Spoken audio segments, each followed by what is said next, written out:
Yeah, we have sound. Okay. But the fear since the last time I used OBS was the ever so troublesome Phoenix Wright playthrough. Anywho, hey everyone, welcome back to my channel, welcome back to another video, and today we're doing something a bit different. The context to this is that I was scrolling through the TV trope page for life simulation games, and I came across this one that I'd never heard of, and I had to reread, and it just sounded like something I would really enjoy. I really like life sim games, which is why I was on that page in the first place. And I thought, you know, since there's a version of it that you can play online, I would give it a wee shot. So it's a game called Alter Ego. As you can see, it's made in 1986 by Activision, which, you know, I hope that Activision was a nicer company in the 80s than they are currently, because fuck Activision Blizzard. It was released on the Commodore, let me see, it was the Apple II, PC, Tandy 1000, I don't even know what that is, Commodore 64 and 128, and Apple Mac. So this, I believe, is the Apple II version, because it says here Apple II. It's a game called Alter Ego. It's a life sim game, and I don't really know because I haven't had a shot at playing it yet. I just loaded it up yesterday to check that the file works, and it does. So that's what we're going to be playing today. I'm really intrigued to see how this goes. I don't think I've ever played a game that was designed for, like, the Commodore. I don't think I've ever played a computer game this old. Like, obviously I've played Pac-Man and Tetris and stuff, and they're old, but they're like arcade games. I don't think I've ever played a computer game from the 80s. I could be wrong. I've got some bizarre like old computer games in my collection. But I'm intrigued. I'm intrigued to see how it goes. It's got a massive manual here, so I feel like we should just have a wee look at this first. As you can see, Alter Ego. Can I make that bigger? That's not gonna help. Anyway, well, I can read it. Anyway. Alter Ego, a fantasy role-playing game about life. Conceived and created by Peter J. Favaro, PhD. Wow! The guy that made this had a doctorate. I love that. Go you, Peter J. Favaro, PhD. Ooh, because of the authenticity of the life experiences explored in the program, Alter Ego contains explicit material which may not be suitable for computer users under the age of 16. Parental discretion is advised. Players have the option of skipping these experiences. Okay, everyone, if you're not over 16, tap out now. 27 pages, by the way. This is like, remember the days when you used to get like a proper chunky manual? Like, I remember my copy of The Sims 1 Double Deluxe came with like a big ass Bible of instructions that just told you like everything you'd ever need to know about playing The Sims. And I miss those days. I miss getting a game and getting to look through the manual, and people put like actual effort in. Like, my Rugrats Search for Reptar manual has jokes in it. Like, there's like a joke on every page.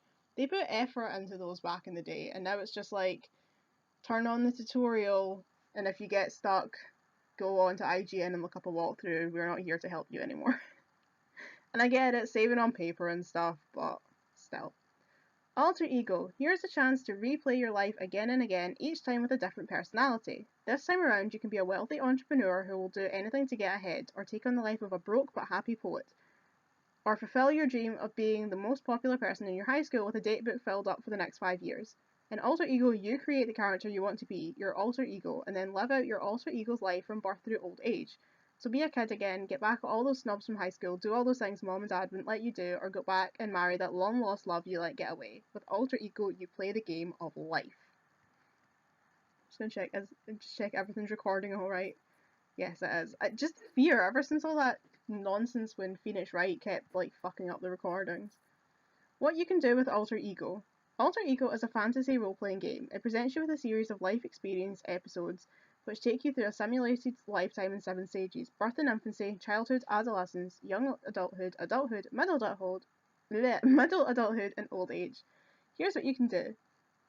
Create a character based on your own personality, that of someone you know or one you've always wanted but never dared to be. Live out your fantasies without the risks. Play alone or in a group. Live through... What is wrong with me today? Live through hundreds of realistic life experiences from infancy to old age. Relive your childhood, your adolescence, any stage you wish. Be an instant adult. See the world from your kids', your parents', or your spouse's eyes. Take a break from life, then pick it up again where you left off. The computer keeps score of how you are doing, just in case you thought nobody was noticing. See what I mean? Game manuals had charm. Oh my god, look at all these. Oh good, a bunch of the pages are the instructions on various systems, which is fine because I don't need that because we've got it here. Oh my god! Introducing Alter Ego. The making of Alter Ego. In order to provide players with a cross-section of experiences from life in general rather than the author's life alone, Alter Ego's creator, psychologist Peter J. Navarro, he is a psychologist. Oh, that's clever. So it's a game about life written by a psychologist. That's interesting. I wonder if it's going to like proper psychoanalyze us. Interviewed hundreds of men and women about their most memorable life experiences. He examined the interviews and looked for common experiences, then chose the experiences that many people shared. The scoring in Alter Ego is based on evaluations by Dr. Favaro and a group of fellow psychologists. In Dr. Favaro's own words, we feel that from any one response, it is almost impossible to give an accurate picture of someone. We also feel that, given the fact that a person can make several hundred responses while playing Alter Ego, we have a better chance of guessing what that person might be like. Male and female versions. Because men and women have different kinds of experiences while growing up, Alter Ego has a male and a female version. This doesn't preclude women from playing the male version or men from playing the female version. After all, it's just another way to create an alter ego. This manual has been written to apply to both the male and female versions. Each version is sold separately. I can't believe they were sold separately. Like, why were they not just in the same box? Like, I can't imagine. That is. I find that weird. I know, like, this was a different time, like, in terms of, game sales and stuff, but I just can't imagine getting it. Like, if you think about it now, like, imagine you got Skyrim, right? And you had to buy a different game every time you wanted to play as a different, like, character.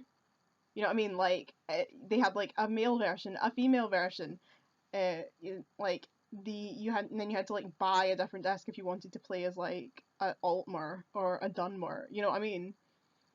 Anyway, this is the female version I've loaded up since I am a woman, so. It's only a game. The world in which Alter Ego operates is based on the real world, but, by capital letters and bold, it is not the real world, just in case you got confused.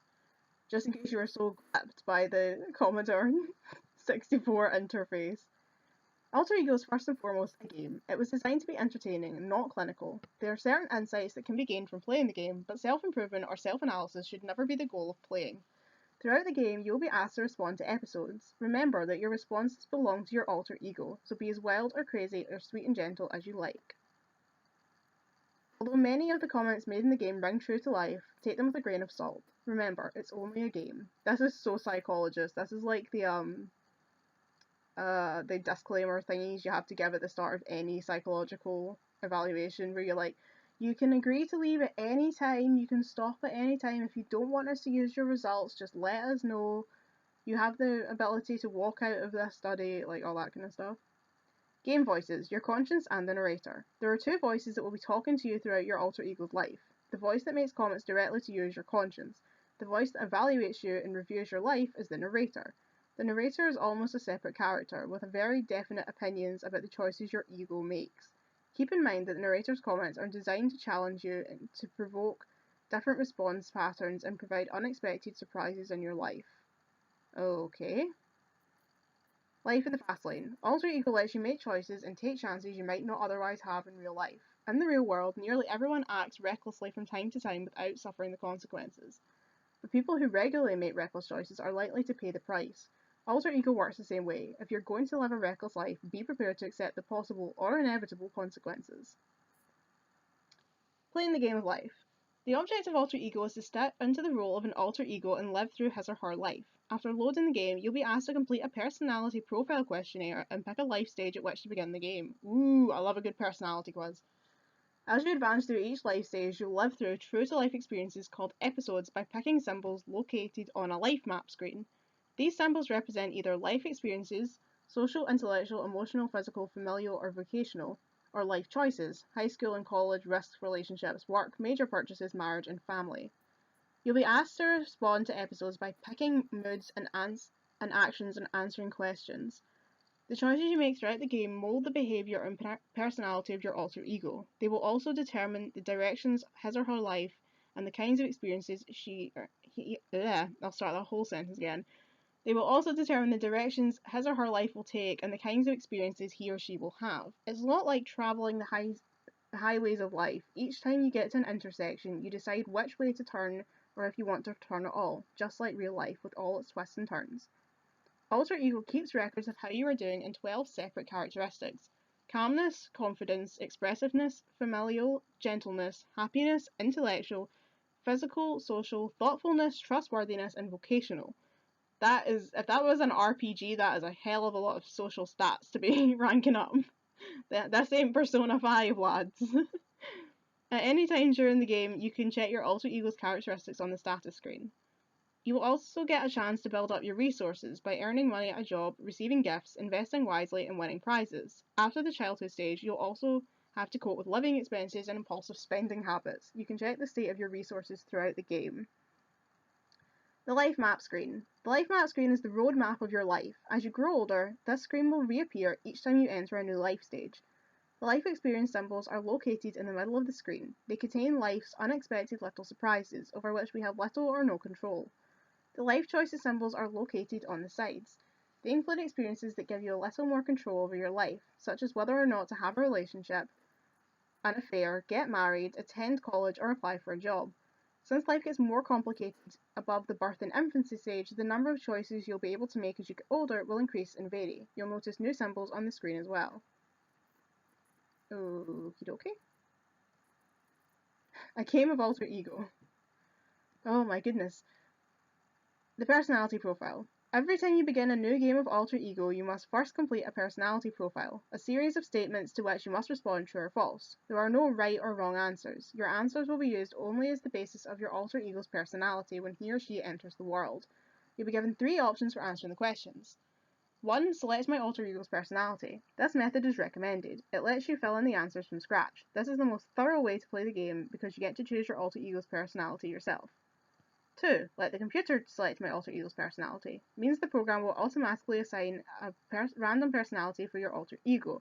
This is the quickest method to advance in the game. However, you will miss out on the opportunity to give your alter ego the start in life that will make it yours alone. 3. Let the computer select my personality, then let me examine or edit it. Means the computer fills in all the answers, but you can change them or leave them as is. Once the computer has answered all the questions for you, you may want to look through to make sure your alter ego has answered the questions just as you would want. If you choose to have the computer assign a random personality for you, the game will begin. If you choose to complete the profile yourself or review or edit the computer's answers, you must complete it before beginning the game. Just as there is a certain amount of unpredictability in each of our personalities at birth, so too is there unpredictability in your ego's personality. Even if you answer the questions in the profile the same way for each game you play, your alter ego is not likely to have the same personality twice. Caution: once you begin the game, your alter ego's personality profile is fixed, so before you begin, it's a good idea to go back and review your answers. Life stages. The 7 stages in alter ego: birth and infancy, childhood, adolescence, young adulthood, adulthood, middle adulthood, old age. Why can't I say those words? I can't say adulthood 3 times in a row without having a complete breakdown. Each life stage has its own set of life experiences and life choices. As you get older, you'll find new, previously unavailable experiences and life choices. For example, the game doesn't let you attend college until you're past the adolescence life stage. Each of the discs for Alter Ego contains 2. Oh, it must have come on so many discs! This game sounds big. It was in 1986. There would have been so many floppies with this. Each of the discs for Alter Ego contains 2 or 3 life stages. No matter at which life stage you start, once you begin the game, you must proceed through each life stage chronologically from that point. To mold your alter ego's character as fully as possible and get the most fun out of the game, it's best to start at birth and infancy so you can begin your alter ego's life, but you can begin your alter ego's life at any stage.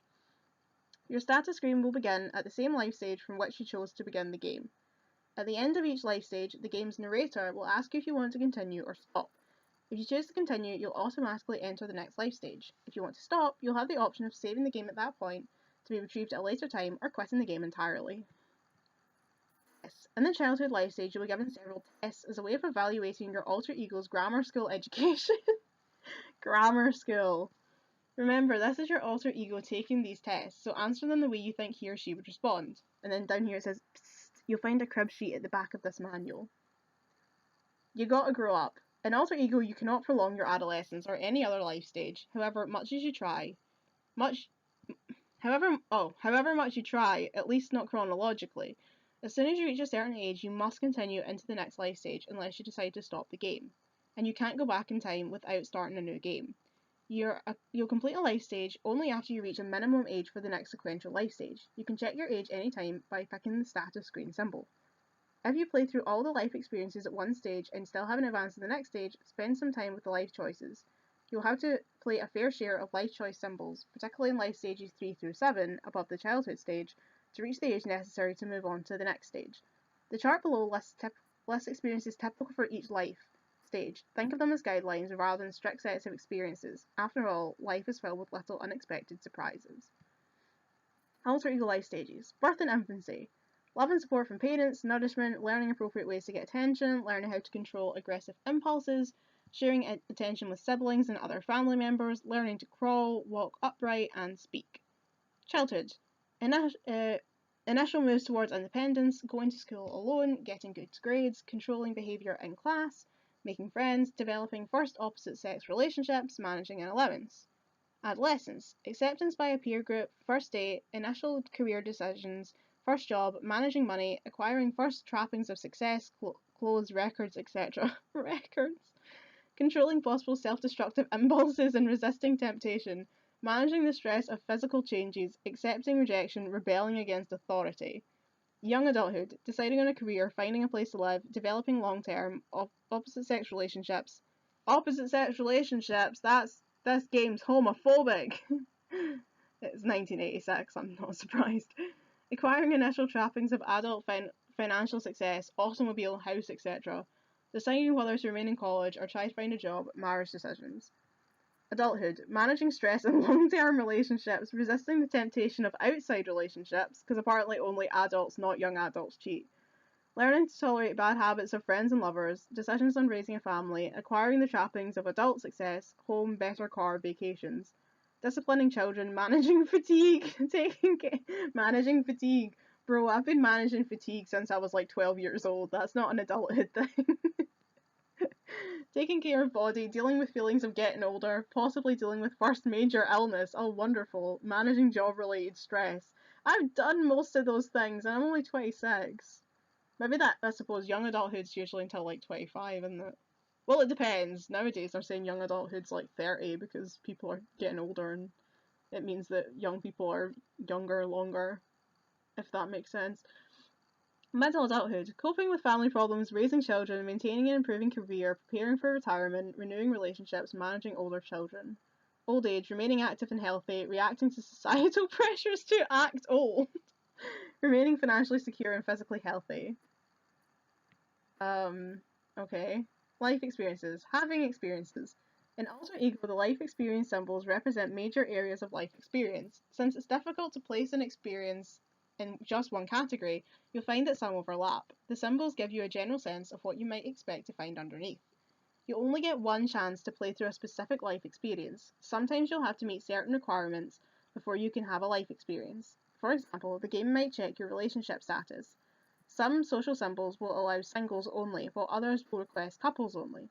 Each life stage has a limited number of experiences. Once you live through them, they're gone from the current game, and you won't be able to go back and relive these experiences again.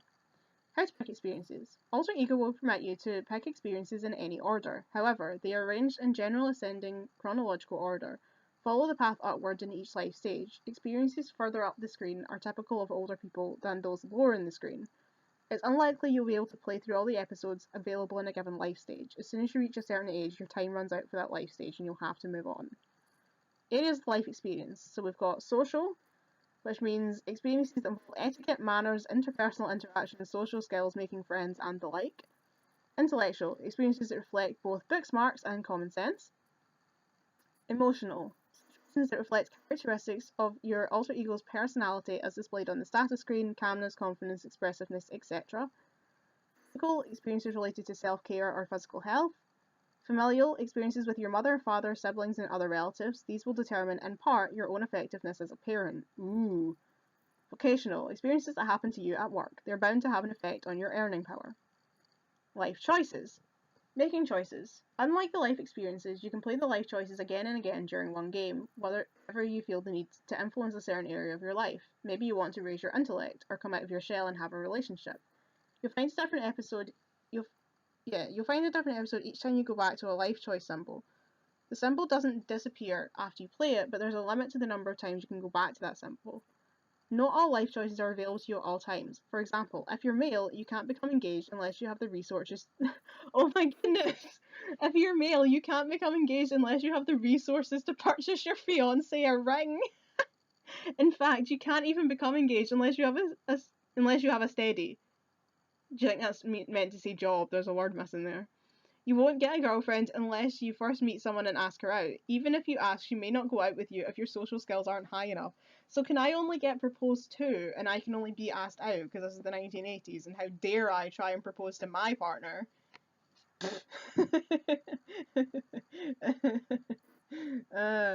Well, at least that apparently means I don't need to worry about having a good job, because as long as I get a boyfriend who's got a good job, he can marry me and I don't need to worry about things. Yay me. As in life, you can't avoid making life choices in Alter Ego, otherwise you won't be able to grow up. Areas of life choice. The status screen tells you where you stand in the 12 criteria. Gives you marital status and age, what material possessions you've collected, and what kind of job you currently hold. That is your life score. Lifetime gives your current age. High school. Experiences that would normally happen in high school. Risks. You can choose to take risks or not, but you never know what it could lead to. Risk-taking may even be dangerous and lead to an early demise. Here you'll be asked only if you want to stop or continue. Relationships. You can make a date, break a date, become the guy or the girl about town, or opt for a bit of romance. This symbol is full of potential for finding that mate for life. Work. When you want to apply for a job, your personality and job qualifications will be reviewed even. Even if you have the right skills, the job may be filled. In this area, perseverance pays off. College. These contain college experiences. Major purchase. One way to increase your social status is by purchasing the trappings of success. These may include electronic gadgets, cars, boats, and other material possessions. If you don't have cash, you can opt for an easy credit plan. They really have thought of everything here, haven't they? After you've met that special someone, you might want to settle down with the love of your life, You might want to settle down with your love for a life of marital bliss. After you've been married for a while, you might want to bring a bouncing bundle of joy into the world. After the blessed event, none of these words ring true for me. Bouncing bundle of joy? Blessed event? Sus. You may have to suffer through many of the things that you made your parents suffer through. Oh, joy. Finding a job. My goodness, this goes on a bit. I think this is because the next page is about. Oh god, it's not. I thought the next page was about installing the game. But no, it's not, because we're only on page 10 of the actual book. We're on 14 of this slideshow. Fucking hell. Landing a job. Whenever I'll put I'll put a timestamp in the video in case you want to skip over me reading this. But I'm just intrigued about what the manual says, and clearly the game's got a lot of things to learn. Landing a job. Whenever you select the work symbol from the life choice symbols, you'll be given a list of jobs from which to choose and be asked to identify a job for which you want to apply. To land any job, you must have earned the necessary skills and attributes required by the job. For example, in adolescence, you may want to be a drugstore clerk, which requires a certain degree of social skills, trustworthiness, and intelligence. Even if you have high ratings in the social and trustworthiness areas, an intelligence rating that was too low would keep you from getting this job. Don't get discouraged if you get rejected the first time around. You'll just have to work a little harder to strengthen your weak areas. Note, if you drag your feet, you may find that the job that you want has already been filled. Staying in character. Occasionally you may respond to a question only to have the game narrator tell you that didn't make sense. Mood. Me, all the time. This may happen to you more than once in the earlier life stages. This is because Alter Ego expects you to put yourself in an age-appropriate role and act in character. For example, in the childhood-lifehood stage, if you make a response that seems out of character or inappropriate for a young child, the narrator will tell you to try another set of responses. If you pick a set of choices like punch him in the face and tell him that you love him, the narrator will tell you, bad choice. How dare you judge my choices? Sometimes you'll find that none of the choices available are the ones you'd pick and they don't fit your character. Not to worry, since people are so complex, it's impossible to provide everyone with the exact choice they would pick. You'll just have to compromise a little and choose the response that comes close to the one your character would choose. Your alter ego's life status. Throughout the game, your life will be analysed by either your conscience or the game's narrator. At the end of each life stage, the voice will assess your life to that point based on the 12 criteria located on the status screen. These are outlined below. These characteristics are measured on a continuum. This means that as you acquire points on the end of one continuum, your score on the opposite end of that continuum decreases. For example, if you have a high confidence score, you'll probably be told you don't suffer from a self-doubt problem. Status screen characteristics. Calmness, your ability to remain cool under stress. The opposite of calmness is anxiety. Oh, well, I'm not going to have a high calmness score, am I? Confidence, how sure you are about the decisions you make. The opposite of confidence is self-doubt. Expressiveness, your ability to say what's on your mind and get what you want without hurting someone else's feelings. The opposite of expressiveness is withholding. I'm going to have every bad thing on this list, aren't I? Your relationship, familial. Your relationship with your mother, father, siblings, and other relatives. Your success will influence your effectiveness as a parent. You'll be measured by how good or bad your relationships are on a high to low scale. Gentleness, a measure of your mildness and tenderness. The opposite of gentleness is hostility. Happiness, a measure of how seriously you take life and how positively you view the world. The opposite of happiness is sadness. Intellectual, measures book smarts and common sense. Here you'll be measured from high to low. Physical, your general physical health and well-being. You'll be measured from high to low. Social, your success in social skills, etiquette, manners, interpersonal interaction, and making friends. You'll be measured from high to low. Thoughtfulness, your ability to think before you act, and indirectly your sense of judgment. The opposite of thoughtfulness is impulsiveness. Trustworthiness, your honesty and sense of ethics. The opposite of trustworthiness is deviousness. Vocational, your ability to work at a job. You'll be measured on a high to low scale. Status screen progress. Anything above 50 means that your alter ego is on the strong side in that area. Anything below 50 indicates you're on the weak side in that area.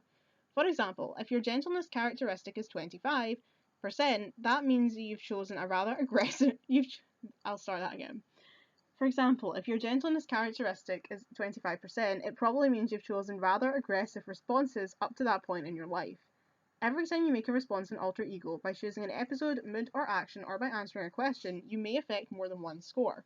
Some scores may go up, some may go down. For example, if you cheat someone on a business deal and make tons of money, your happiness score may go up, but your trustworthiness score may go down. These scores affect the options that you'll have throughout your life.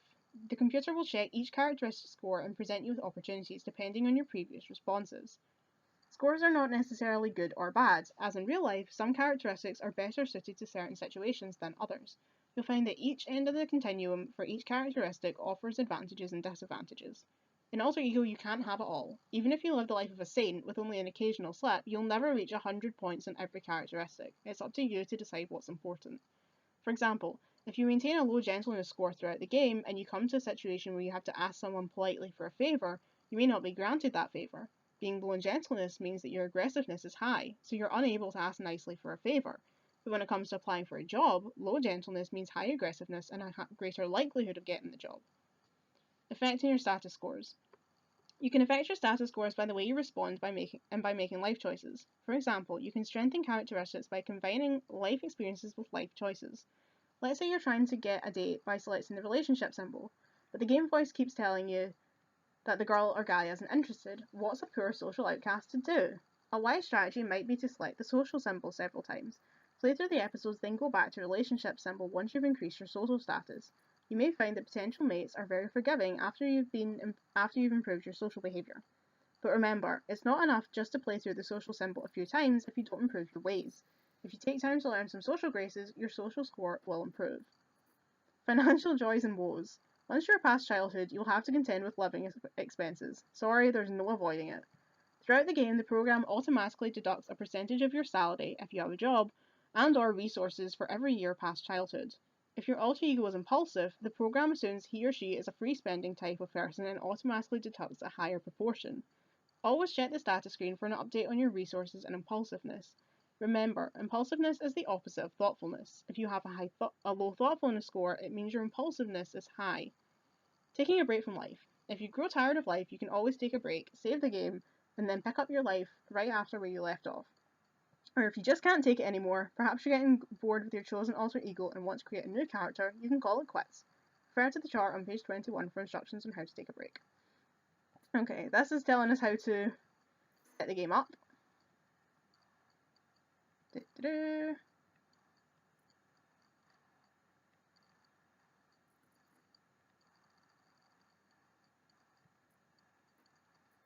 If we get stuck, we will have a look at that. Saving the game. Oh! Alter Ego lets you escape from an episode anytime you change your mind about wanting the experience you've selected, entered, and begun reading. You can escape from an episode by hitting the panic button. These are described for each system in the chart on page 21 under Escape from an Episode. Alright.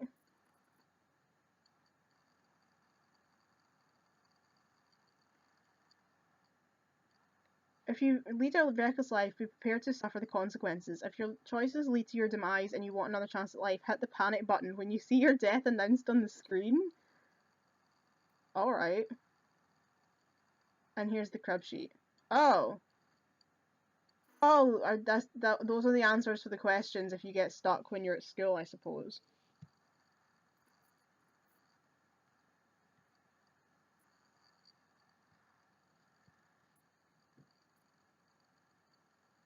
Okay.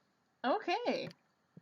So that is how we play Alter Ego. Which sounds like it's probably a good time to get into it then.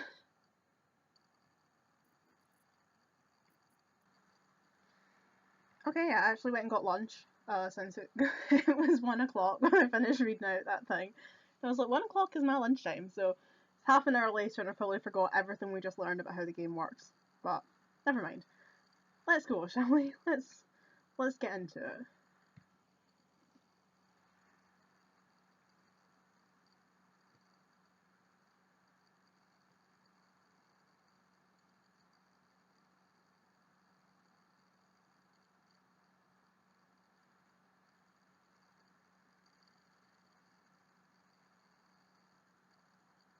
Now, I tried the sound last night and all I was getting was, yeah, really bad static, so we'll keep the sound off. I don't know if it has sound, but, like, actual sound that I need to hear, but I'm not putting it on if it's just going to crackle at me. Okay, here we go. Activision presents Alter Ego.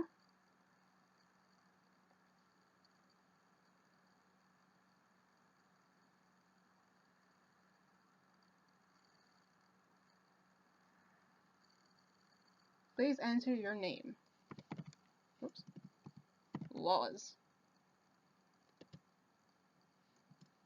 Do I think I need like a full name, or can I just go Loz? Joystick or keyboard?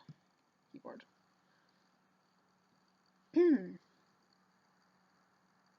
Ooh, the personality profile. Okay. Use the arrow keys or IJKM. Absolutely not.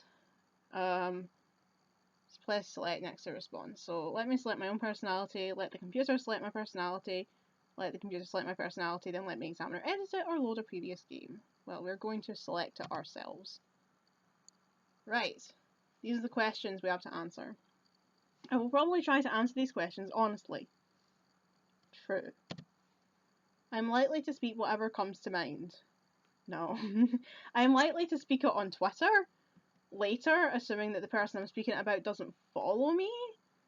Am I likely to say it in the moment? No. No. I'm the person on The Apprentice that gets fired because they stood at the back in the task and didn't tell them that their idea was shit, because they just were like, let them go and watch them fail. I'm a light sleeper who stirs even the slightest sound. Well, considering I sleep with ear defenders on, yes, that is true. Revenge is sweet. No, I'm not a vengeful person, to be honest. I don't go in for vengeance, so I would say false. It might be sweet, I don't know. It's not something I do. I often feel slow, tired, and down in the dumps. I'd be lying if I said something other than that. An important part of every job is knowing who to impress. I mean, I feel like that's an unfortunately true thing. Like, do I want it to be true? No, but I think that probably is the case, yeah. I'm fascinated by car accidents and other disasters. Mm. I want the answer to that one to be false, but considering I watch, like, programs like 999 Rescue Squad where they're going out to, like, get to, like, really bad situations like car accidents and people that fallen through roofs and stuff, I feel like I probably do have some kind of fascination with that kind of thing.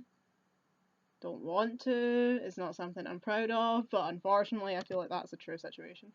People who know me best like me as a person. Well, I mean, I think so.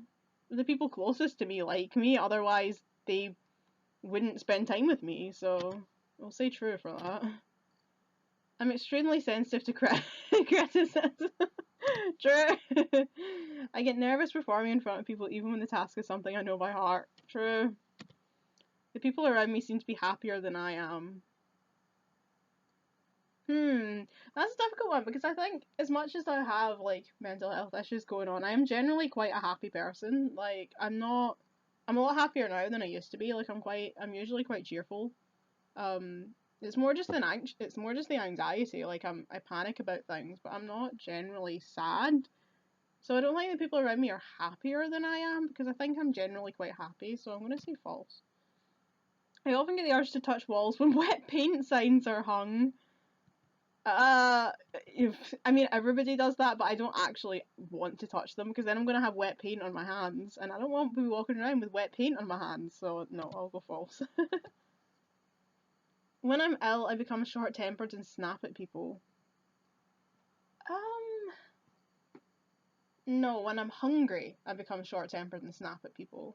When I used to get really bad PMS, I would get short-tempered and snap at people. But not when I'm ill. If I'm ill, I'm usually just lying in a heap, feeling sorry for myself, so I'd say false. On important matters, I usually follow my parents' advice, even when I disagree with it. Ooh, I generally always ask my parents for advice on stuff because I suppose it's an only child thing, is that I've only ever had my parents to ask advice to. But I don't always take it if I think they're wrong. Like, I mean, my dad's given me advice before, and I've been like, I don't no, I'm not really on board with that. And I usually only ask my mum for advice because generally me and my mum have the exact same opinions on everything. So if I ask her something, it's just so she'll confirm what I was already thinking. So I feel like that's probably false because I'm only going with the advice when I agree with it. So it's possible that we live in a world where people can watch our every move. I mean, this game was made in 1986, and I don't think that was as true then, but it's definitely true now. When I'm in a quiet place, I get the urge to scream. Oh, I'm taking a photo of that. That's so funny. I get the urge to scream. I mean, I don't have to be in a no, like for me, it's not the quiet place. It's the urge to scream. It's a place where there's lots of people that I get the urge to scream. Like, I'm in the house alone today and I'm not getting the urge to scream, but you put me out in the supermarket and I will get the urge to scream, so I'm going to say false. It's okay to tell a white lie, even if it's guaranteed to bring even, what? It's okay to tell a white lie if it is guaranteed to bring great personal gain. No. No. I think it's only really okay to lie if you're protecting someone else, or if you're planning a surprise and you need to lie to them to hide the surprise. I don't agree with lying in general. I don't think it's a good practice to get into. It's often pointless to try to discuss problems with other people. No, false. Definitely false. I'm easily embarrassed, absolutely. A lot of my anxiety comes from the fact that I'm just afraid of being embarrassed, when really, if I just got over that, I wouldn't have this problem. Like, if I didn't think everything in life was horrifically embarrassing, I wouldn't be nearly as anxious. Children should be seen and not heard.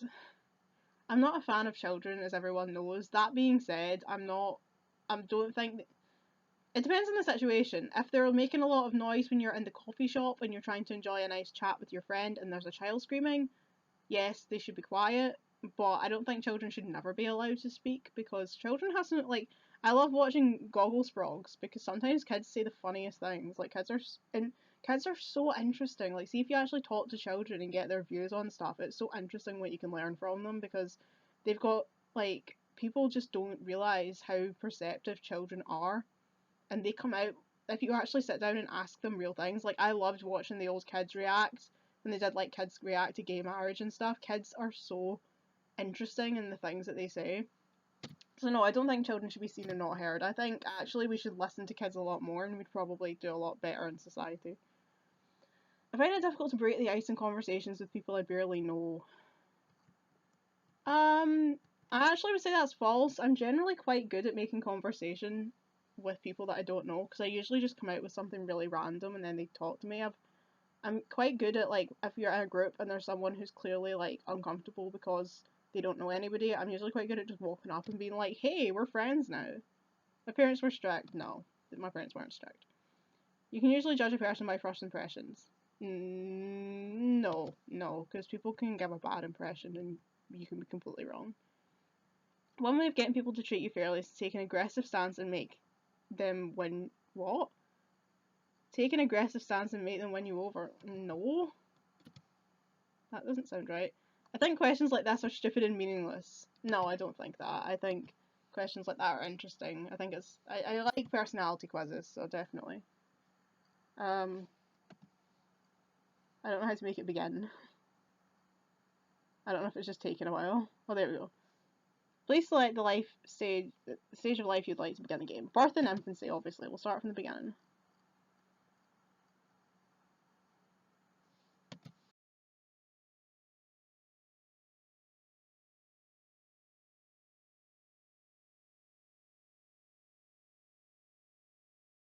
I couldn't figure out how to progress past that screen in the female version, but the male version works fine. So I don't know if the female version is just not uploaded properly or if I just don't know how to work the emulator. But we switched to male and we're going. So I just went through the questions and answered the exact same answers. So we're going now.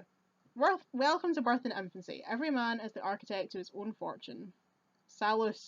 Gaius Sallustius Crispus, 86 to 34 BC, speech to Caesar and the state, section 1. Okay.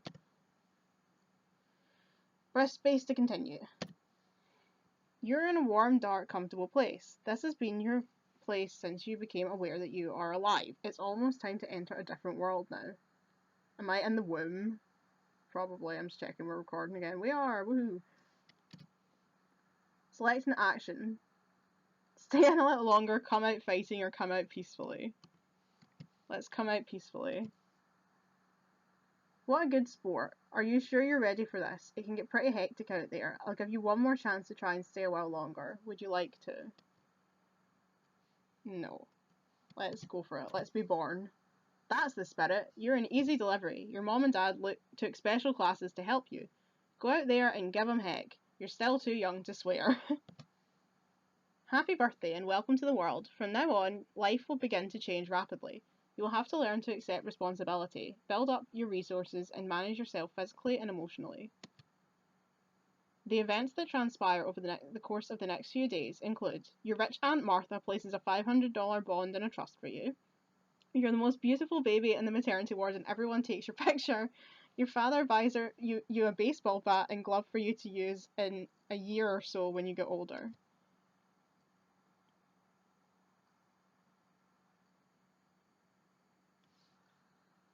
Okay. Oh, right, I've got a cursor. Okay. Oh. So, we start down here. Okay, let's just go left or right, I guess. A woman walks into a room holding a blanket and a bottle with warm white liquid. You select a mood. Let's be happy and let's cook, because she's coming to feed us, so... And I like food. I hate milk though, I'm lactose intolerant, but... As your mom walks towards you, she notices that you are smiling happily in the crib. Just as she steps into the room, the doorbell rings. She assumes that because you are smiling, you are in no great need of attention. She lays the bottle in the crib and runs off to answer the door. You are... I want to do the good things. I'm too much of a paragon. I don't want to be impatient. I don't want to annoy my mother. Patient. Continue. Yes, you certainly are. You will occupy your time by staring at the walls and ceiling until she returns. There are pretty pictures on the wall which stimulate you and contribute to the development of creativity that you will undoubtedly possess in later life. Yay! I'm a creative person. Yay. I feel like I'm going to do everything right and I'm going to die at like 30 or something somehow. I'm going to get like eaten by a horse or something. You don't have very many skills yet. As a matter of fact, life is pretty boring. Select a mood. I'm going to be quiet and I'm going to look around. You look around and see a large blur about 11 inches away from your eye. Every once in a while, it moves. Hey, wait a minute. Just as you had thought, it moved again. Let's keep looking. Congratulations, you found your hand! This may not seem like much of a big discovery, but it is. You'll have to learn how to control your hands as part of your childhood development. When you're an adolescent, those hands are going to get you into quite a lot of trouble. Or quite a bit of trouble, because that requires a different kind of hand control. Alright. Lying on your stomach in the crib, you notice an interesting object an arm's distant away. It has a round shape at the top and a ring on the bottom. Let's be determined and try and grasp it. You have the fighting spirit of your Uncle Bill. You sneak and crawl on your belly like a combat soldier heading into battle. You reach your destination, grasp the rattle confidently and drool on it in victory. Intellectual sphere shows a marked increase. Oh, woohoo! Select an action. Let's shake it. This is terrific fun. You spend a good amount of time shaking the rattle and then fall asleep, exhausted by the long trek from one end of the crib to the other. Yay! Look at me go! Let's see. You are lying down in your crib and are greeted by a nosy neighbour who is a child just around your age. The neighbour says, "My, look at that funny little nose."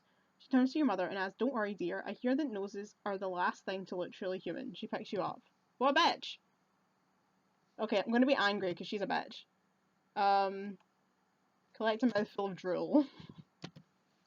A nice puddle of saliva has formed on the inside of your mouth. Open your mouth and drool on the neighbour. Yes! Splash! A gooey stream showers your neighbour's face and hands while you give her a glassy-eyed smile. She places you back in the crib and excuses herself. Nice. Ruined her fucking day. You're lying on the floor of a big room on a soft furry blanket. You're on your back, staring at the shadows that sometimes creep across the ceiling. Every so often, Mom or Dad passes by and makes a funny noise. Your hands grope in all directions and your feet pat the floor gently, almost out of your control. Select a mood. Happy. An action. Roll to the side, make an O shape with your mouth, or cry. I want to roll to the side, but I'm worried if I do, I'm going to die a cot death or something. This maneuver is a little too difficult to accomplish at your present age. You can roll about halfway to one side. Nice.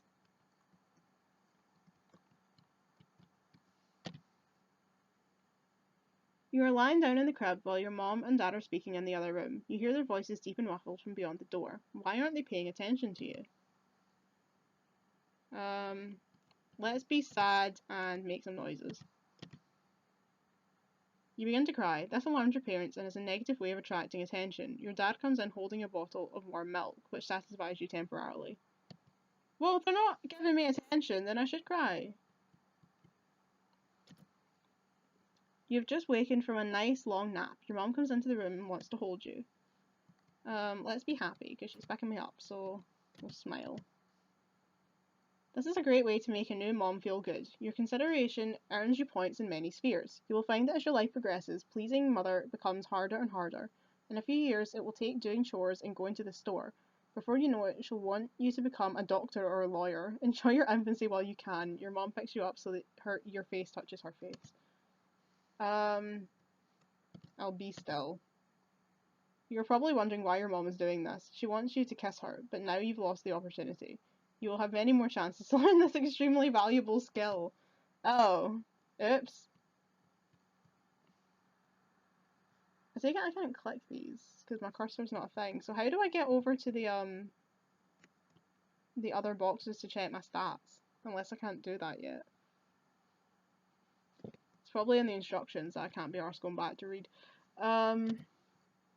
It's time to go to Aunt Lucy's house. It's chilly outside and you need to be dressed in coverall type suit. Oh my goodness.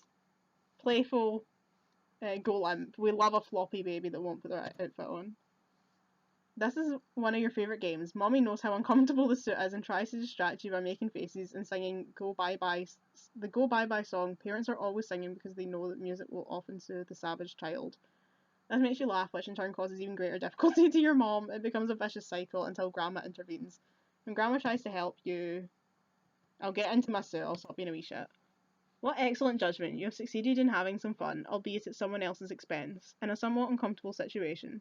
Using humour to deal with uncomfortable situations is a very healthy response. You gain socially, emotionally, and intellectually. Yay! You are quietly playing with your father's brand new electronic calculator. Look, the back of it lifts off very easily. Select mood, inquisitive or devilish. We're going to be inquisitive. Let's look and don't touch. I don't want to tear apart the calculator. Your self-control is quite remarkable. Look at all those tiny little plugs and circuits. They pop out very easily. Want to go back and try again? No, I'm not going to be a dick. Let's do a nice run. And then we'll go back and do a shit run. Such a good boy. You'll have plenty of time to fiddle around with things as you get older. You are exploring the playpen and are feeling very lively. Like a prize fighter, you grab hold of the playpen bars and shake back and forth, flexing your knees. Select a mood. Let's be determined and take some steps. You're showing early signs of confidence, mixed with just the right amount of risk-taking. Success comes easily and naturally as you take a leisurely but wobbly stroll to the other side of the crib. Which way to the Olympics?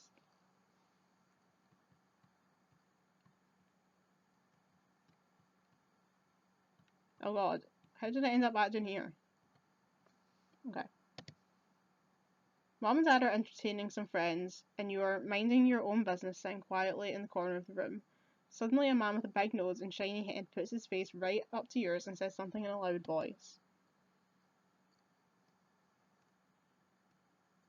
Hit the man in the nose. Let's be scared but not do anything. See what happens. You made an inappropriate response. Alright then, fair enough. I'll be calm and do nothing for now and see what happens. This is not a very sensible response. Most people would have been very startled at this. Either you have nerves of steel or you're not focusing in on potentially hazardous situations in the world around you. Please be more careful. Wow. You're sitting in your high chair eating your lunch, which consists of crackers, strained peas, and a mug of milk. You are just learning how to eat with utensils. Okay, let's be curious and let's try to use the spoon. First, you put the back end of the spoon in your mouth. You then lift the cup with both hands and try blowing through the spoon as if it were a straw. Nothing works. Nothing happens even. Find something else to do. The strained peas look interesting. You can taste some. Ugh, they are terrible. Physical stress increases slightly. Unfortunately, Mom feeds you the rest. I hate peas, so that's incredibly accurate. I still don't know how I click on the other two boxes. I don't know what to do. Ooh, look, there's a physical one up here.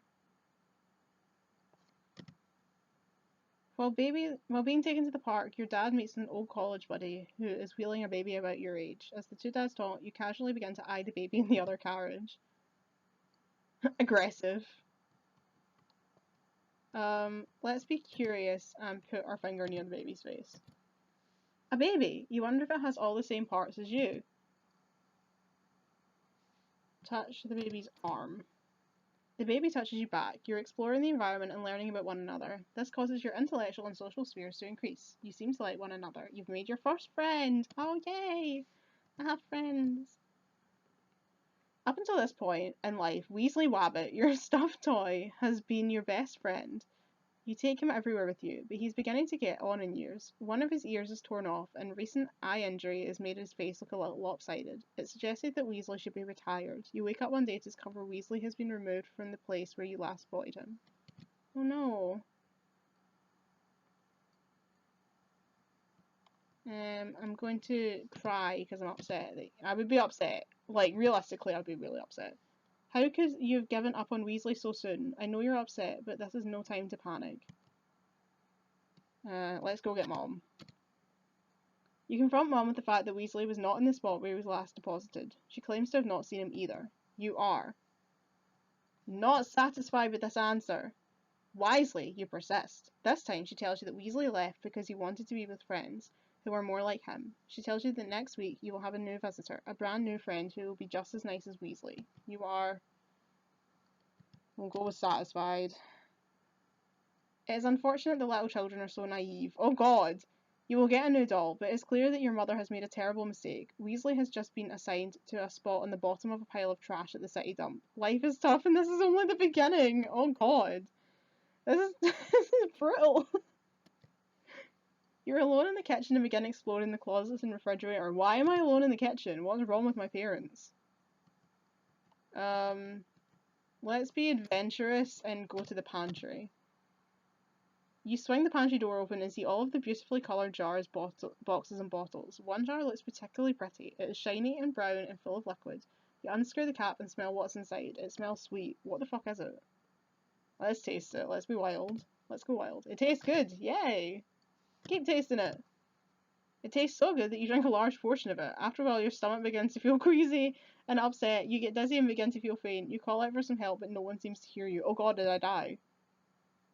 What? Oh no, the liquid in the bottle was poison! An ambulance comes to take you to the hospital. Your stomach gets pumped. You're only slightly aware of what's going on, but know that your parents are crying and looking frightened. I thought it was going to be like a jar of pickles or something, or like Marmite. It's the 80s. A jar of Marmite would seem pretty logical. Am I dead? Oh, I barely survived. The doctors try hard to clean your stomach, but you drank a large amount of highly toxic cleaning fluids. Oh no! Your stomach... Well, my parents were shit. They should have been watching. Your stomach and intestines are badly burned. I can't believe I've fucked up so badly and I'm still a toddler. You barely survived the experience. Your parents are shocked and badly traumatized. Oh, Jesus. You're touching something smooth and shiny. You pat it with your hand a few times. I think... I don't know. I'm going to be confused and ignore it because I'm scared now of touching fucking anything. Young children become smarter by exploring and manipulating their environments. You seem to be put off by things that don't make that much sense. Want to try to find out more about this? Sure, but the last time I tried to find out about something, I went to hospital and got my stomach pumped. It's flat and a little cool. Wait a minute, there's a baby in there. Who is that baby? Wait, what the fuck? Oh, is it a mirror? That's right, you're looking at yourself in the mirror. Isn't that a beautiful baby? Yes, it is. You really are quite stunning. You're developing a positive self-image. Nice. What is this family? You're a guest at your friend Billy's house. His mom gives you a box of crayons and 2 pieces of paper. Well, I love to draw, so I'm going to draw on the paper. You're behaving yourself very nicely so far. You draw a pretty picture. I'll give it to my mom to show her that I still love them even though I almost died. A very nice gesture. You can have a good time at somebody else's house for a short while, but there's no place like home. Aww.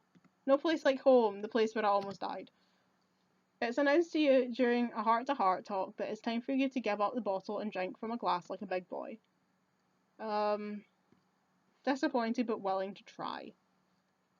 And we'll give the bottle up. Mom understands how difficult it is to let go of an old friend and appreciates your effort. She has a box for you. Open it. Oh boy, a plastic Super Duck drinking cup with bendable straw. Look at this, it even has your name on it. Mom tells you Super Duck wrote it there himself. Mom is laying it on a bit thick at the moment. Yeah, because I almost died, so she should be. You're sitting in a large place, and a furry man walks... Oh my god, there's a furry. A furry man walks up to you. He's walking around in circles. I'm about to get kidnapped by a furry. I'm going to be frightened and point at him. The furry man walks right up to you and smells you up and down. His nose pokes in your face and neck. It's cold. Oh, is it a dog? Or is it a furry? Grab the furry man by the head! I'm going to cry. Your mom comes over and says the furry man is just playing, and she takes your hand and puts it on the furry man's back and says, nice doggy. It's a dog. Okay. It's not a furry. Okay, we'll pet it then, because I like dogs. See, it isn't that bad. You pound on the man's back and say, nice doggy! That's fine if it's just a dog, as long as I'm not getting kidnapped by furries. Are we still recording okay? Yeah, we're recording fine. You're in a large department store waiting in line, and there's an extremely well-endowed woman in front of you. She smiles. It looks like she may be an interesting person to talk to. Okay, we'll be inquisitive and ask her some questions. Which question would you like to ask her? Do you have a husband? Do you have a doggy? Mommy said that Daddy has a thick skull, do you? I tried very hard to pinch a penny like Aunt Edna, but couldn't. Can you? Let's ask if she's got a dog. She tells you, no, doggy, only a cat. You inform her that Daddy said that's what they cook in the restaurant in the corner. What the fuck? What the fuck? Perhaps you are interested in asking something else. Which question would you like to ask her? Let's ask her about the penny pinching thing. You don't get past the word aunt before you are scooped up by your mother and dragged into a new line. Aww. Damn it. You're alone in your parents' bedroom. There's a shiny silver quarter on the table. I'm going to be honest and leave it alone. Because I'm a good child. This might have been a tough decision for you. At your age and even sometimes into adulthood, honesty is often less than clear-cut. You might have figured out that you had nothing to gain by stealing the quarter. You were right about that. You've gained in the trustworthiness category. Yay! Although I probably can never be trusted again after that time I ate poison. Dad says it's time to go to bed. Can I be tired and asked to stay up a little longer? Dad explained how tired you are and what a busy day it will be tomorrow. The same old line. He offers to carry you. When you get to the bedroom, you can ask him to tell you a story. You're so tired that the murmur of word puts you right to sleep. You don't even remember what the story was about. It's Saturday morning and Dad asked you to help with some chores. The Super Duck cartoon hour has just begun. We're going to be passive and tell Dad we want to watch cartoons. You're already under the trance of the TV set. Dad tries to encourage you away from the TV. Does it work? Yeah, why not? What a good boy. Dad makes you feel very important. You use your own special plastic tools to help him out. As a reward, Dad takes out a big ball. You throw out your hands, the ball hits your body, and you squeeze it between your chin and your chest. You caught it! I thought the dad was going to throw the ball at me and I was going to get knocked out after the poisoning incident. You're in a sandbox playing with your favourite toy. A larger, stronger child pulls it away from you and screams, mine. I'm going to be anxious and get an adult, let's be serious, it's me. You begin to get up and run for an adult, but the bully grabs you and pulls you down. He bites you hard on the leg. Fucker. Kick him. You knock the wind out of him and run away. Your mother gets your toy back for you. Yes. Go, Mom. Time to feed the fish. You pinch a small amount of fish food between your fingers and tap on the glass. There is no sign of Gabriella. Confused. Let's call for Mom. Gabby floats up to the surface from under a big grey rock. Her eye seems very puffy and her body is stiff. You're relieved to see she hasn't jumped out the bowl. I think Gabby might be dead. Ask Mom about Gabby. Mom stutters to the answers to your questions. She's uncomfortable and sad. Mom explains that Gabby can't swim anymore. Mom says she's dead, that she's gone away. How can that be? She's right there. What is dead, you wonder? You are confused. Mom says that Gabby has to be taken out of the bowl. Oh man, it's so depressing. I don't want to flush her down the toilet. I hate that. You really can't do that. Gabby will start to smell up the drawer. You still don't understand what this is all about, but tomorrow you will start to miss her. Miss the ritual of feeding her. Oh man. So depressing. You're in the backseat of a car during a very long ride. I'll be tired and play games. You're too tired to play games. Are you feeling less sleepy all of a sudden? No. Have a nice nap. Okay, so I just went to sleep. That's fine. You're eating at the house of one of your parents' friends. You were told by your mother to be on your best behaviour. Something that you ate has disagreed with you and you now feel very sick. Mood. That's me all the time. Select a mood. Queasy. Select an action. Call Mom. Mom walks over to you and asks what's wrong. She brings you into the bathroom and takes your temperature. You don't have a fever. She gives you a glass of warm milk. You feel a little better, but it wasn't the milk that did it. It was Mom. Giving a child warm milk when they don't feel well doesn't seem like the right thing to do. Or maybe that's just my lactose intolerance stuff.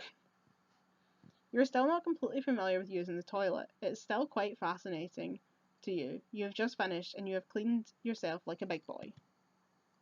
Select a mood. Let's be playful and watch the toilet paper disappear into the toilet. Wish! You watch a long ribbon of paper spin and disappear into the bowl. Do it again. You pull about You pull about 30 feet of toilet paper off the roll and flush the bowl. It fills up all the way to the top with water, then comes rushing out onto the floor as mom comes rushing out. As the water comes rushing out, mom comes rushing in. Oh no! You stand there looking at your mother with your index finger hooked into your bottom lip.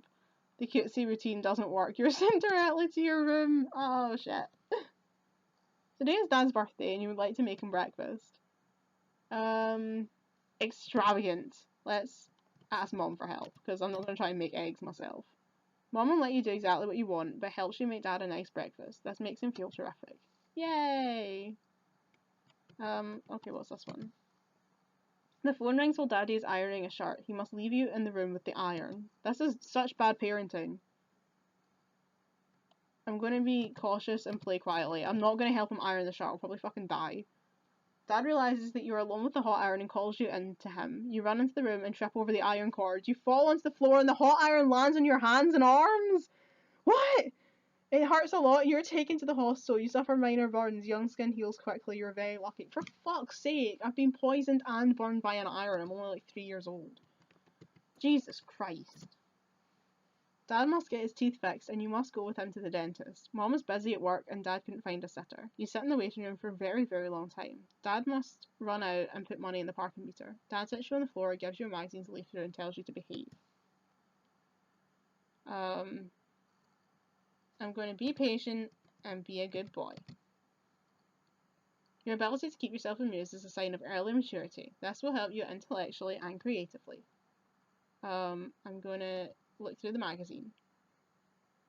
You walk over to the pile of magazines on the stand, reach out into the pile and pull out a magazine. Your coordination isn't terrific. As you lift it off the table, the cover tears with a loud rip. A lady spies you from the corner of her eye and gives you a dirty look. For fuck's sake! Select an action. Blow her a kiss. What a little Romeo! Lady speaking, come here, you little doll. Okay, let's go. Your social sphere takes a wicked hop. You are all set to deliver the charm and grace that can really take you places. The lady gives you a nice thick piece of chocolate. Yum.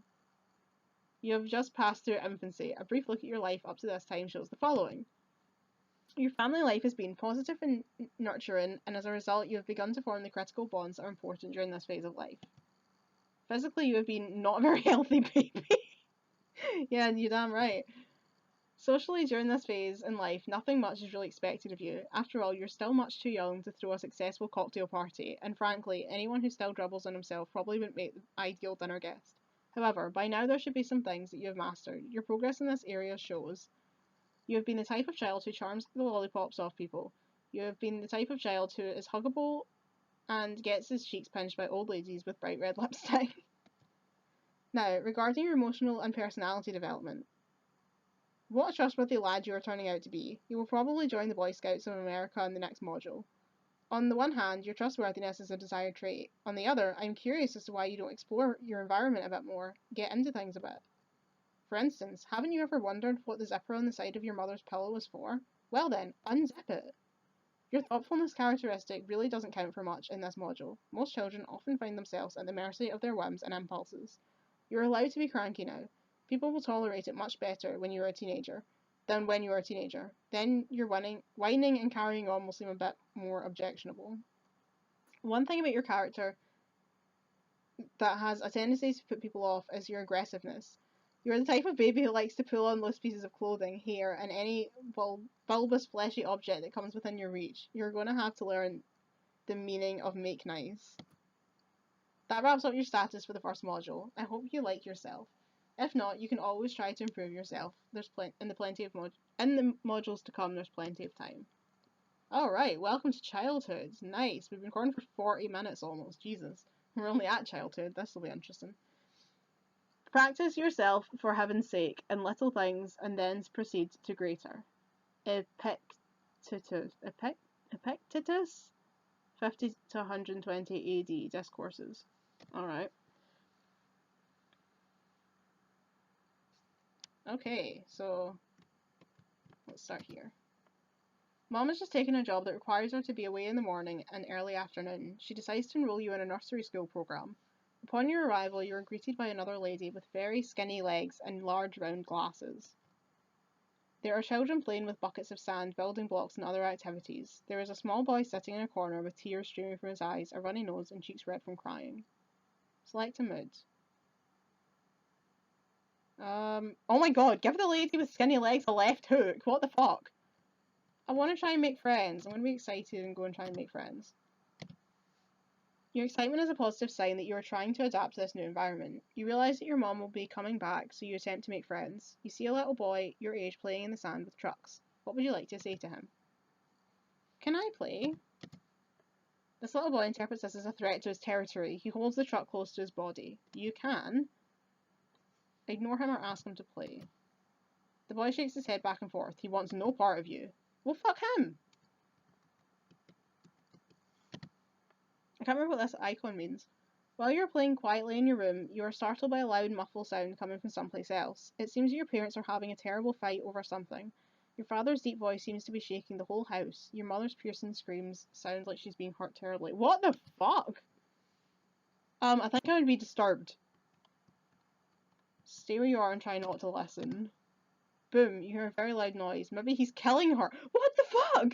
What is going on? You can. I don't know. I don't know if I want to go see what's happening in case I get murdered. Oh, let's go see what's happening. Jesus.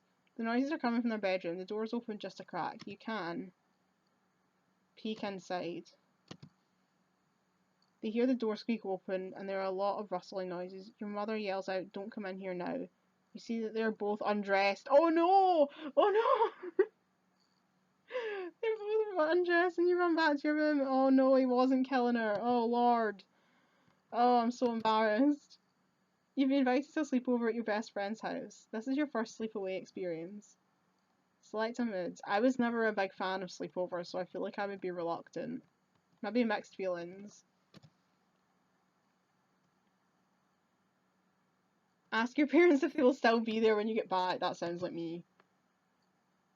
Your asking is an emotionally mature way of resolving the ambivalence you're experiencing. Dad reassures you that he and mom will be there when you get back. He doesn't encourage you to go or stay, but leaves the choice up to you. You can.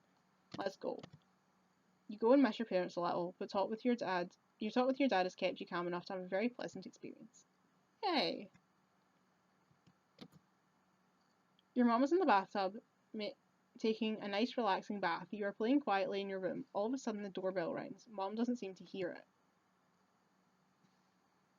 it. Select a mood. Let's be all grown up and tell mom. I don't want to open the door in case it's a kidnapper. You can't be that grown up if you have to rely on mom to answer the doorbell all the time. This set of choices doesn't make too much sense. I'll get fucked narrator. An exciting movie is on the television. The whole family's in the living room watching it. You get up and get a drink of water and return to find all of the good seats have been taken. Gonna be defeated and sit quietly in the corner. When you grow up, you'll probably need to take assertiveness training. I got told that at my old job. This is getting too real. Probably need to take an assertiveness training course. You miss most of the movie, laughing only when everyone else laughs. The dog comes over and sits by your leg. You can kick it. No, pet it. You can always rely on the faithful Gudo to make you feel important and worthwhile. Your mother gets up to answer the phone and Gudo acquires her chair for you.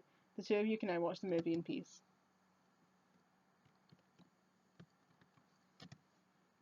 Soon after you sit down for dinner, your mother announces that the vegetable of the day is Brussels sprouts. Select a mood.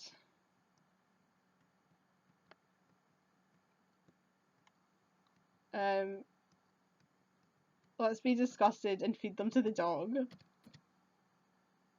That's not very fair, is it? You resented having to eat the sprouts, yet you forced them on poor old Gudo.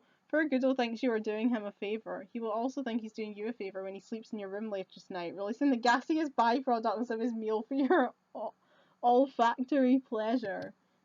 Well, I guess. Your dad has promised that he will fix your bicycle. He's taking a nap, so he's not doing anything. Now seems like a good time to remind him. Patient and sweet. Tap Dad on the shoulder. You tap Dad wrathfully in the shoulder and say Dad next to his ear, but he doesn't seem to move. You can get Mom. If I woke my dad up when I was a kid, he would have been so raging. You try to enlist Mom's help, but she recommends that you let Dad have his little nap. You can... Let's leave him alone. Dad isn't feeling too energetic right now, but when he wakes up, he fixes your bike. Yay! Oh, here's a physical one. Let's see if I'm doing any better. You arrive at the dentist and discover you have 4 rather large cavities that need to be filled. Let's be brave, eh? Block out the sensation with your mind. Your status sheet suggests that you are not capable of Your status sheet suggests that emotionally you are not capable of performing such a feat. The pain sneaks into your consciousness but is not unbearable. This experience will toughen you for next time. Yay! At least it toughened me up a bit. One of your playmates is the daughter of your mother's friend. Her name is Cindy. One day while you and Cindy are alone, you become very curious about one another. Cindy suggests that you play a make-believe game of Doctor. Where is this going? Let's be shy and say you can be the Doctor first, because that sounds like me. What do you mean you're an inappropriate response? Fine, bold and say that. Cindy seems to be full of good ideas, so why not go with it? She requests that you remove your clothes and lie down on the operating table. Just as you finish undressing, Cindy's mom comes into the room and gasps loudly. She pulls Cindy out of the room and describes the scene to your mother. Oh no. Your mother takes the game for what it is, a perfectly harmless expression of curiosity. Making a fuss over this kind of behaviour often sets up forbidden fruit fantasy that may contribute to sexual misbehaviour. True! In adolescence. Your mom read this in a women's magazine. She's right. While rummaging around the kitchen drawer, you come across a book of matches. Oh no. No, we're putting them away. I was given Francis the Firefly as a child, and I've never played with matches as a result. I don't even like using matches to light candles. I hate matches. They freak me out. I'd put it away. Positive choice. There's nothing to be gained here except disaster. You may have just prevented a major loss to you and your family. Yeah, let's try not and die again. You are in school and the teacher is giving a boring lecture. The boy sitting 2 seats away is rolling up a piece of paper and putting it in his mouth. Using the barrel of his pen, he spits the paper at the blackboard, where it lands with a wet splat. Gross! The teacher is furious. She screams, "Who did that?" Everyone in the class is howling until she promises that if the person who did this will not come forward, the whole class will get punishment. You're probably the only person who saw the true culprit. I was a bit of a grass at school, so I feel like I would have mixed feelings, but I would still say it. You choose to resolve your ambivalence by taking a risk. This is a healthy response. You feel a little concerned about what others might think of you. You chose to put concern for the welfare of others and a desire to avoid unjust punishment above the desire to do something that might be considered more socially acceptable. I hated unjust punishment at school. That was why I was a little grass, because I just hated this thing. It's like, oh well, if we don't know who the culprit is, then you'll all get punished. It was like, absolutely fuck that. Considering I was always well behaved, I was like, nah, no happening. At school, all your friends are talking about a television program that you could not stay up to watch. A friend asked if you saw it.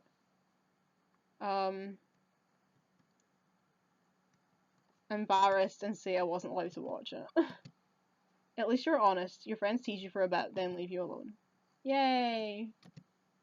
You've just been ordered to your bed by your parents in the middle of a favourite television show. Fuck them! Desperate. Beg for 10 more minutes. The begging routine doesn't work. They are too tired to hear it. You're sent up to bed anyway. Well, shit. Your best friend challenged you to a rock throwing competition. Turn down the offer and suggest a different game. Rock throwing sounds like a recipe for disaster. Your friend threatens to tell everyone at school that you're a girl unless you throw the rock. You can keep refusing. Oh, like, remember that episode of Recess where they have the mud flinging thing and someone, like, it's as if it's, like, a proper war and everyone dies. That's what I think of when I think of this. Also, there was a girl at my school who got her head cracked open because someone threw a snowball at her and the snowball had a stone in it and it cracked her skull open at school. And just, that is horrifying, to be honest. Your friend calls you a chicken. Well, fuck him. It's time to sell raffle tickets for the school baseball team again. Is it now? I'm gonna be embarrassed unless my father's help because I was always like that at school. I can't do it. I couldn't do anything without someone as backup. Dad coaches you from the car as you go from door to door with little success. After an hour, he asks if you'd like to see how it's done. You can. Let him. Dad shows you the old foot in the door technique at Miss Marcus's house. This technique attracts the attention from both Mrs. Marcus and her 85-pound Doberman Pinscher Bruiser, who cleanly removes the front of Dad's sneaker. Oh shit! You can! Say maybe it's time to wrap it up for today. That was very sensitive. On the way home, you stop and share a soda, which strengthens emotional ties and leaves you with a positive feeling. Yeah, it doesn't strengthen my dad's shoe though, does it? There's one more ice pop in the freezer that is being saved for another family member. Your mouth waters at the thought of this cool, tasty treat. I'm not gonna eat it because I fucking hate that. Actually, my boyfriend gets on at me because I'll like go in the fridge and be like, "Hey, do you mind if I like have this carrot?" And he'll be like, "Obviously, you can have the carrot if you want." And I'm like, "Yeah, but they're your carrots. Like you bought them." And he's like, "They're that." We had this exact conversation like about 2 weeks ago, and I was like, "Yeah, but I don't know if you bought them for the house or if you bought them for you." He's like, "They're carrots for the house. Anybody can eat them." And I'm like, "Yeah, but I just don't want to eat them." And then you come in and you want a carrot, and I've eaten all the carrots. I have a real thing about being concerned about eating things that people are planning to eat, so I think I would definitely resist and leave it alone. You don't expect to reward you for this act of simple consideration, do you? The knowledge that you've respected the privacy of others should be enough. Does this make you angry? Oh. Fine, then let's continue. Let's continue, Mr. Narrator. Oh yeah, a physical one. While you're outside playing alone, a car pulls over to the side of the road and the driver motions for you to come over. You've noticed the license plate says OB0237. No, I'm not gonna go over. Absolutely the fuck not. Stay where I am. He motions for you to come closer. He has a kind enough face. You hear him say that he's a policeman looking for a friend of yours. He asks if you will get in and help him find your friend. Fuck no. No. Tell him that run away, yeah. Holy shit, yeah. You move away from the man, suspicious that he might not be telling the truth. This is smart. Intellectual sphere rises sharply. This man hurts children. Yeah, I fucking bet he does. You've just turned off the television set and your room is pitch dark. Through the shadows you notice that your closet door is open just a crack. You can almost see the image of a black hooded axe murderer squinting at you through the door. He's waiting for you to close your eyes and fall asleep. In the quiet of the night, you can hear his hoarse breath making deep gurgling sounds. You look away from this door, then look back. It's open a bit farther than it was last time. What the fuck? If you can only make it to the closet and shut the door tight, you know he won't be able to get out and murder you in your sleep.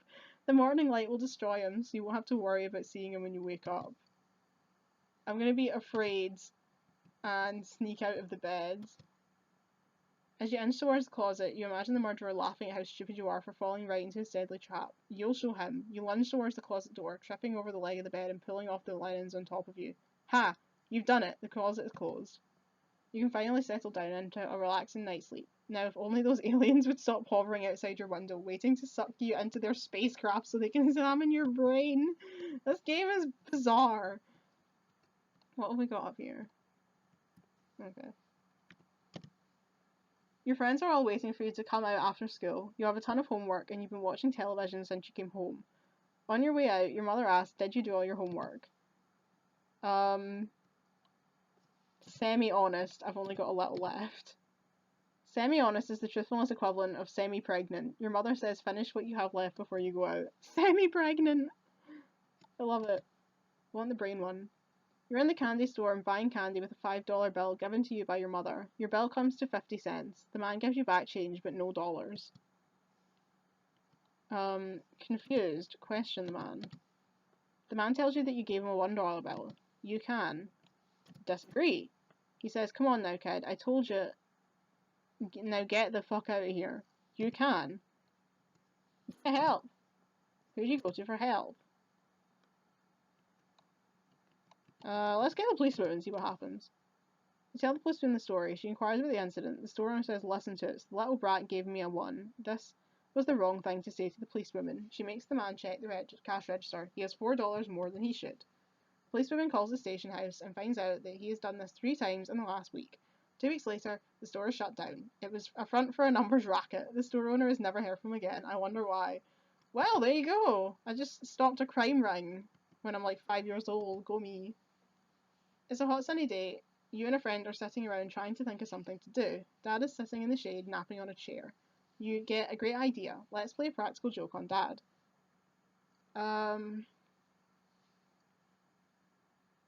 What the fuck is a hot foot? Let's be mischievous and spray him with a hose. That seems like the least mean. How hard do you want to turn on the water? A light spray, we're not going to be a dick. Dad wakes up and shakes his head. He thinks it's pretty funny and suggests a plan to lure Mom outside so you can spray her too. He goes into the house and comes out giving you the thumbs up sign. He tells you to keep an eye out for Mom while he aims the hose. She should be coming around the bend right over there. He points. How are you feeling now? Excited. Before you know it, there's a hose down your pants. Wow, that's cold. He fooled you. Mom leans out the window and drops a pot full of water on your head. Everyone laughs. Oh, what a family. Jill Brady is always untying your shoes and running away. Today she is wearing a skirt. She bent over picking up a pile of books on the floor. Are they asking me if I want to upskirt this lassie? I'm going to be absorbed in more important things and pay no attention to stupid girls. You have much more important things in your mind, like how to get Mom to let you join football, how to sneak in to see Friday the 13th part 45, and why Mrs. Johnson, the biology teacher, is allowed to wear the same suit 10 days in a row when you can't even wear a stupid pair of socks for 2 days. Too right, little man. The boy who sits next to you in school has just passed you a note, folded into a tight square. He motions you to read it. You look around the room. Mrs. Hennessy, the meanest teacher in the school, has her back to the class. The note says, what has more crust than the entire surface of the earth? Let's be daring and ask what. You return the note and wait for another response.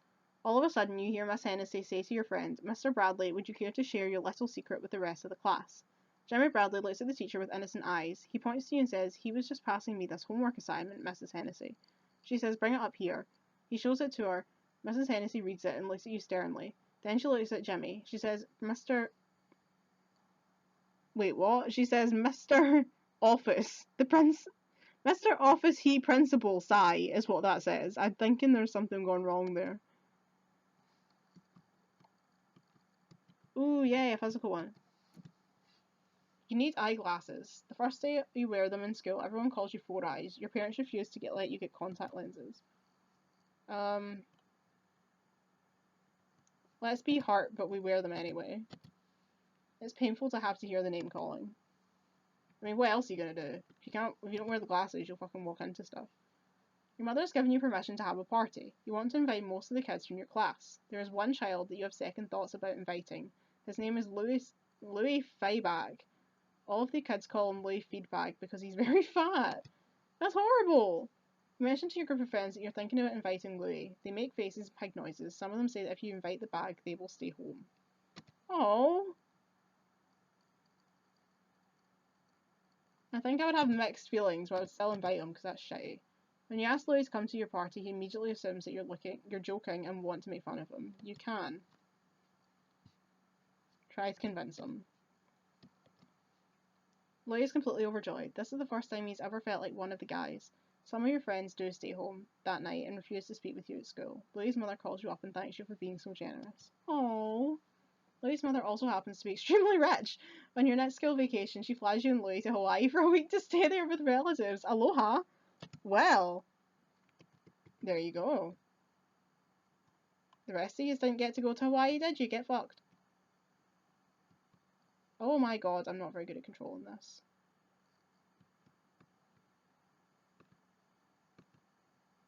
Okay, here we go. Your teacher and your mother have traded recipes for an upcoming bake sale. Before you leave school, your teacher asks if you would be kind enough to run a booth at the bake sale, especially for her. Immediately, your friends begin to snicker behind your back. Why? Embarrassed but compliant. I would be happy to help you. The teacher is no dope. She senses that you are laying it on a bit too thick. Your intention to please her was good. She lets you off the hook by saying, I'm sure you'll be too busy, but thanks for considering it. Alright, on to the brain. Who founded the American Federation of Labor? I don't fucking know. John Smith. You're not correct. Who was the first Vice President of the United States? Oh. What are the options? John Adams. Yeah, I was thinking John Adams. Correct. Woohoo. President John Adams. Good luck. Who was the first ruler to consolidate the Slavic tribes? Jesus Christ. We don't learn these things. Lenin? I don't know, like, that's like Leningrad, isn't it? But I don't fucking know. Okay, fair. Which one of these scientists is credited with the discovery of oxygen?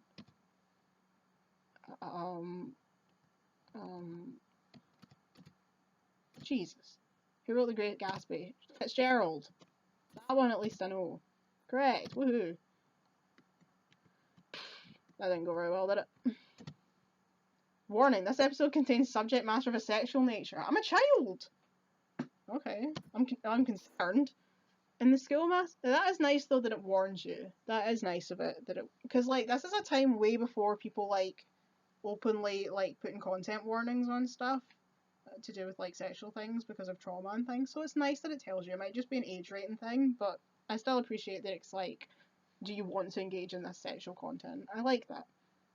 In the schoolyard, your friends are sitting around discussing something very secretively. You go over to see what's going on and you hear one of them say something very strange. It has to do with the way you were made.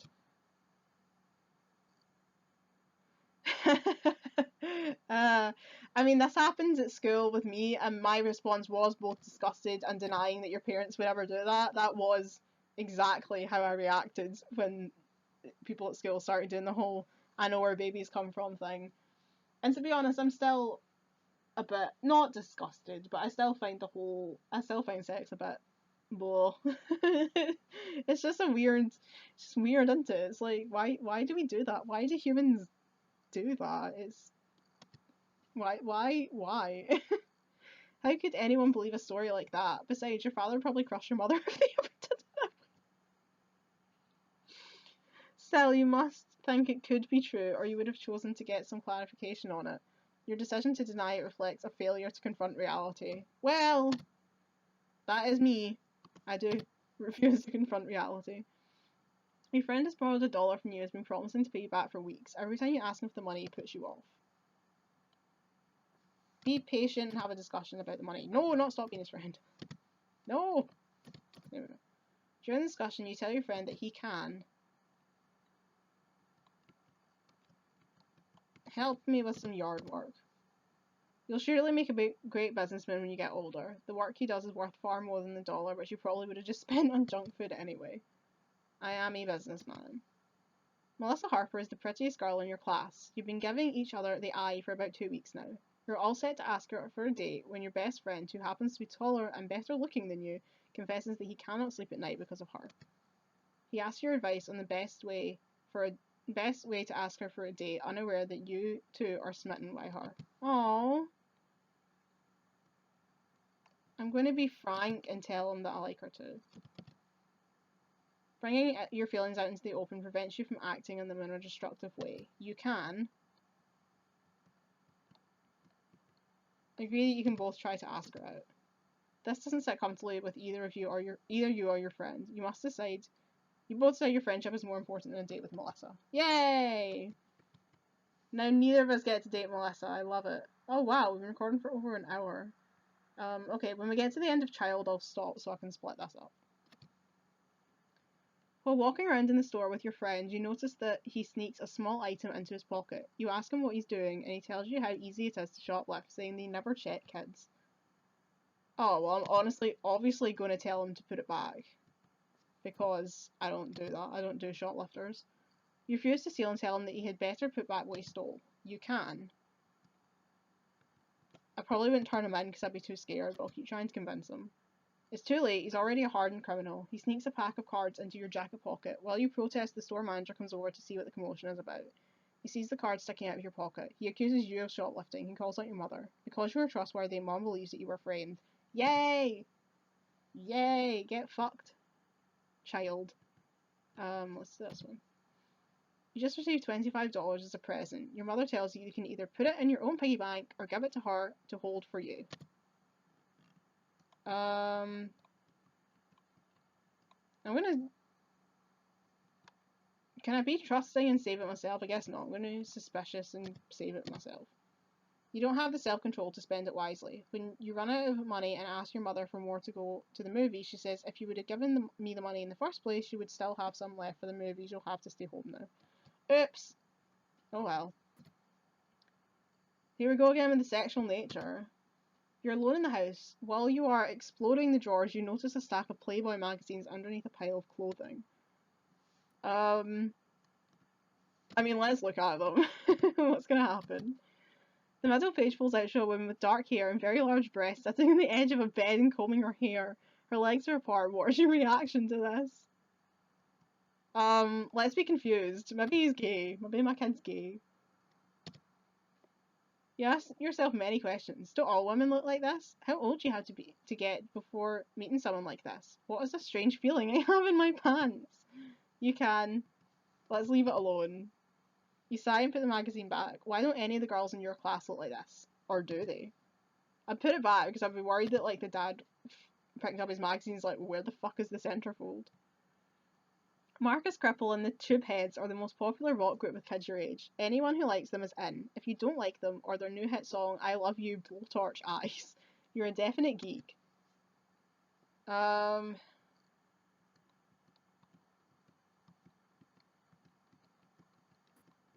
I don't know what to do, because yeah, no. I did worry about what people thought of me at school, but even so, I never really went in and cashed in on the crazes. I just kind of chose to not go along with what everyone else was doing and just suffer the ridicule as a consequence, but it didn't mean I was happy about it. So what if none of the cool people want to stay with you?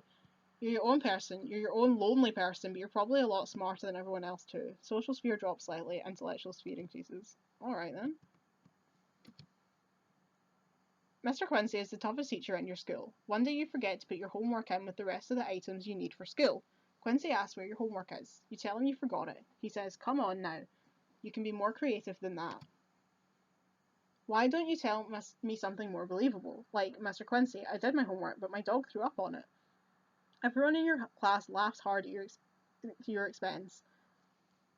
Mr. Quincy gives you a punishment assignment to do in addition to the work you have not handed in. He says, what have you got to say for yourself now, mister? Say, fuck you, Mr. Q, under your breath. I mean, I know what I was like at school. I would have tried to enlist my mother's help. You look so pitiful and confused that it infuriates your mother. She sends a note to the school and follows it up with a personal visit. She receives a personal apology from Quincy, but you don't. That sounds like my school experience. Every time he speaks to you from now on, he does it with a tone of sarcasm and false respect. There is definitely something wrong with this man. Oh yeah, a physical one. Right, hold on. Oh god, oh Jesus, why is it going so high? Wait, what is that one? A very aggressive boy starts an argument with you and challenges you to a fight after school. Everyone whispers about the big fight. It looks like there will be a large crowd watching. I'm going to be frightened and not show up. The next day in school, 3 or 4 kids call you chicken. Everyone else realizes that it would have been foolish to fight that guy. Intellectual sphere rises because you reacted in a way to preserve your own safety. Nice. I was going to say, I don't know if I can do this one because it's so high up, but I want to know what it is. Every one of your friends has a new turbo power mud jumper dirt bike, a kind of bicycle. You are being left out of Saturday morning bike trips and your friends call you a baby because you have one of those regular sissy bikes.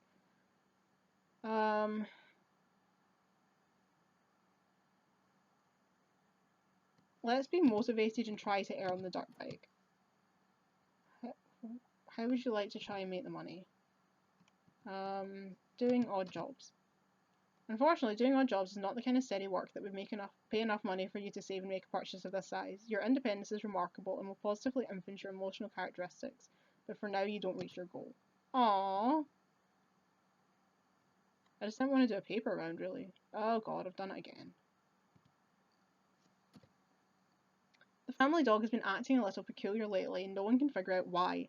Some of your fellow family members suggest that maybe he should be given away, or worse, put to sleep. Dad delivers an ultimatum. The dog must shape up or ship out. You're the only one in the house who can take the responsibility for getting him back into shape. Why me? I'm a child. Obviously I'm going to take on the responsibility. I want to save my dog. Continue. You spend every available minute keeping an eye on the dog, rewarding him for good behaviour and keeping him out of trouble. One day, when you return home from school, you smell what can only be the dog's byproducts, number 2 to be specific, and the smells emanating from your parents' bedroom. You enter the bedroom and find the dog sleeping peacefully in the corner and a sculpture sitting squarely atop Dad's favourite pillow. Fortunately, no one is home. You can. Let's try to wash the pillow.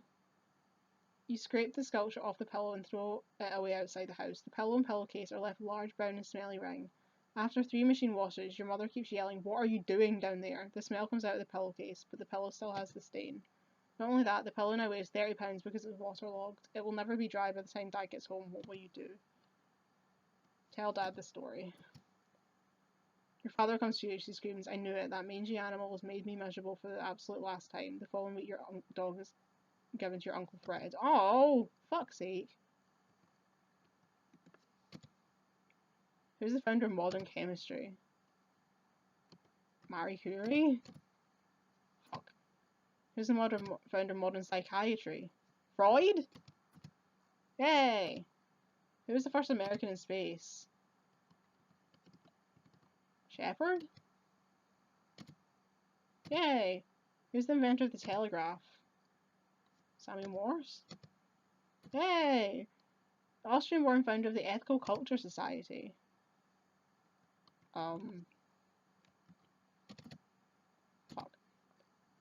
Who takes over as president if both the president and vice president die? Oh!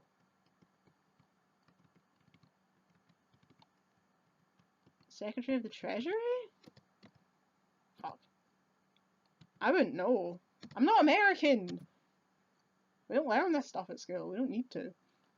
The latest craze is wearing a dog collar around your neck with a t-shirt proclaiming your dog name. You have just spent $5 on a shirt that says Fifi Rex, the mad mongrel, and you've borrowed one of your dog's collars. On the way out, I don't have my dog anymore. On the way out of the house, your mother says, "Do you think you're going out to school with that ridiculous get-up on?" Inattentive, pretend you don't hear her. Your mother is furious because you ignored her. She tells you that if you want to act like a dog, you would treat you like one. You're supposed to eat meals from a special dog dish with your dog name written on it for the next 3 days. You've just passed the childhood phase of life. Okay, since we've finished childhood, I'm going to stop the video here and then I can cut it up. So, thank you everyone for being here. I had no idea this game was as long as it is. I might be here for the rest of the day, because I don't think I can save this on this emulator, so we might be here for the rest of existence. But thank you for coming along, and I'll catch you in the next part. See you next time.